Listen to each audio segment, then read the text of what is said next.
साख पर आप चर्चा करेंगे, इस पर क्या कहना? अब ये जैसा भी उनको विचार होगा, शीर्ष नेतृत्व है, वो सब बैठ कर के किसी भी विषय पर चर्चा करना है तो वो सक्षम है, करेंगे।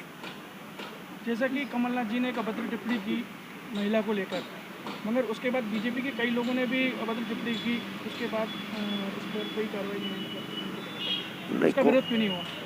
नहीं, मुझे लगता है कि उस समय उनने जो कहा है कमलनाथ जी ने, पूरे प्रदेश की जनता ने उस बात को देखा है। अब बाकी बाद में क्या स्टेटमेंट आया, क्योंकि मैं भी सुहासरा विधानसभा क्षेत्र में चुनाव प्रचार में व्यस्त था, मुझे नहीं पता किसने क्या कहा। अभिलाष पांडे जी ने ये बोला है कि एटम बम इमरती देवी को। भाई, मैं तो ये कहता हूँ कि संयत भाषा का उपयोग सबको ही करना चाहिए।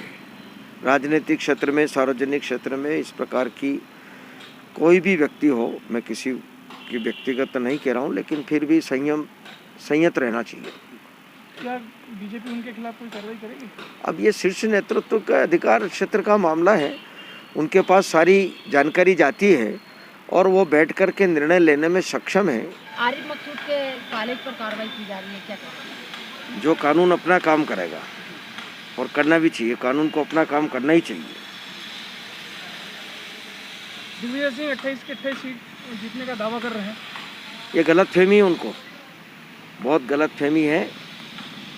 मध्य प्रदेश में भारतीय जनता पार्टी के प्रति और मुख्यमंत्री शिवराज सिंह चौहान के नेतृत्व के प्रति अटूट विश्वास है, और विकास और जन कल्याणकारी योजनाएं, इससे मध्य प्रदेश की जनता अच्छी तरह से जानती है कि कितना विकास इस मध्य प्रदेश में भारतीय जनता पार्टी की सरकार में हुआ है और कितनी जन कल्याणकारी योजनाएं बनी है। और कांग्रेस के प्रति भयंकर आक्रोश था लोगों में, किसानों में, नौजवानों में और महिलाओं में, क्योंकि उन्होंने सरकार बनाने के पहले ये तीनों बात उन्होंने कही थी कि सरकार अगर बन गई तो 10 दिन में कर्जा माफ़ होगा, 2 लाख का कर्जा माफ़ होगा। और यह बात उनके राष्ट्रीय नेता राहुल गांधी जी ने भी कही थी, और ये कहा था कि 10 दिन में अगर कर्जा माफ़ नहीं होगा तो 11वें दिन हम मुख्यमंत्री बदल देंगे। तो वो तो नहीं बदल पाए, लेकिन कांग्रेस के ही नेताओं ने इस बात के प्रति आक्रोश व्यक्त किया कि जनता के बीच में हमको जाना है, हम क्या जवाब देंगे।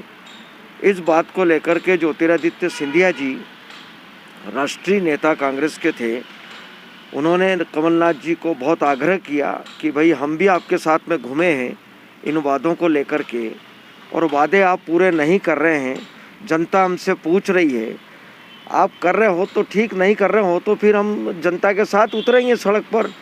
और उनने अपनी बात पर कायम रहे, वो सड़क पर उतर गए। और मुझे लगता है कि इसी बात का अभी उपचुनाव में जनता के बीच में बड़ा आक्रोश था, किसानों के मन में बहुत गुस्सा था कि अन्नदाता हैं, देश के अन्नदाता हैं जो अन्न पैदा करते हैं, उनका मजाक उड़ाया, उनको धोखा दिया कि 2 लाख का कर्जा माफ़ करेंगे, और किया नहीं। किसान ओवरड्यू हो गए, उनके ऊपर ब्याज चढ़ गया और बीमे से वंचित हो गए। यह बहुत बड़ा धोखा उनने किसानों के साथ किया। और नौजवानों को कहा कि बेरोजगारी का भत्ता देंगे, 4000 रुपये का भत्ता। नौजवान भी बहुत मन में बड़ा आक्रोश है उनके कि हमारे साथ भी यह अन्याय हुआ है, धोखा हुआ है। और महिलाओं को समूह माफ़ करने का कहा था, तो वो भी समूह माफ़ नहीं हुआ। तो ये सारी बातें इस उपचुनाव में लोगों को पता थी कि भाई कांग्रेस ने अपने वादे पूरे नहीं किए, धोखा किया है, और झूठ